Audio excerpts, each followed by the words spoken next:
अस्सलाम वालेकुम। मोहम्मद सिद्दीक मिटवर बाबा अला मोलू आज़ाद कलाम।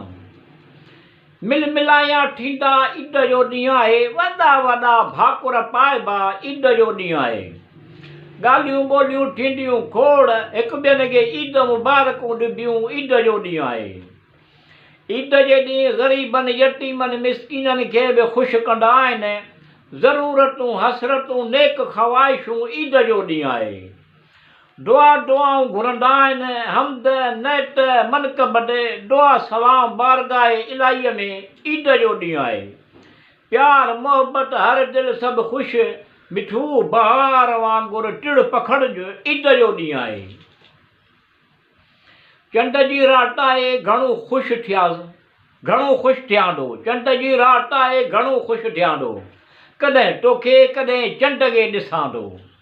खन पल में परेशानियूं लही वयूं, तो कयूं कुर्बदारियूं रब पाक जा शुक्र करियां थो। घणो मूं ते एहसान कयो तो, पंहिंजो मुहिड़ो ॾेखारियो, मुंहिंजो मन मोयो वठी ख़ुशियुनि में कोन ॼण मां पां थो।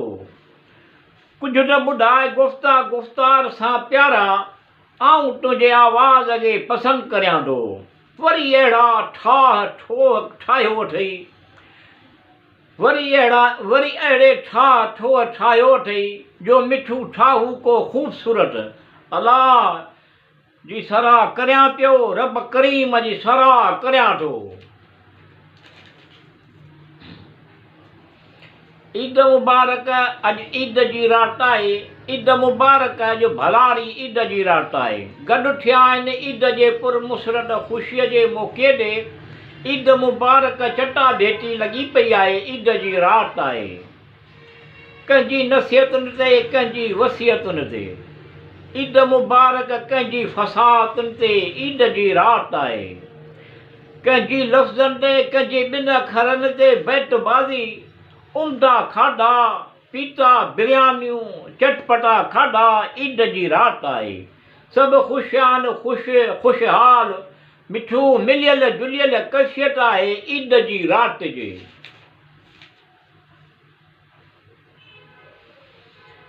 ईद मुबारक, अॼु भलारो ईद जो ॾींहुं आहे। यादगार लम्हान ख़ुशी आहे। ईद जे पुरमुसरत ख़ुशीअ जे मौक़े ते ईद जो ॾींहुं आहे। यादि कुझु वरी विसरी विया असरात, किन जा तासुरात, हिक ॿियनि सां भाकुर पाए मिलणु ईद जो ॾींहुं आहे। अहिड़ो सुने सलूक करणु वफ़ा जा पेकर, सभु ख़ुशि भाईचारो ईद जो ॾींहुं आहे। दीन मज़हब जो ॾींहुं आहे, ख़ुशियुनि जो ईद, मिठू मिलियल जुलियल कैफ़ियत आहे ईद जो ॾींहुं आहे। ईद जो रात ॾींहुं रहमतुनि बरकतुनि जो आहे। ईद जो रात ॾींहुं नेमतुनि शफ़ाअतुनि जो आहे। अलाह करीम रब्बुल आलमीन जी इबादत करणु इनायतुनि जो ईद जो रात ॾींहुं आहे। ग़रीबनि यतीमनि मिस्कीननि जी यावरी करणु विरहाण मोहबतुनि जो ईद जो रात ॾींहुं आहे। अल्लाह रहमान रहीम दावरी कंदो, वास्ते शफ़ीउल मुज़नबी सल्लल्लाहु अलैहि वसल्लम जी आस उमेद घणी आहे। सभु सणायूं कंदो, संज सुकार कंदो वसीलनि जो ईद जो रात ॾींहुं आहे। नियत सां बि मंज़िल आसान, दीन दुनिया जूं भलायूं दुनिया में ई दर्जा हासिल थियनि था।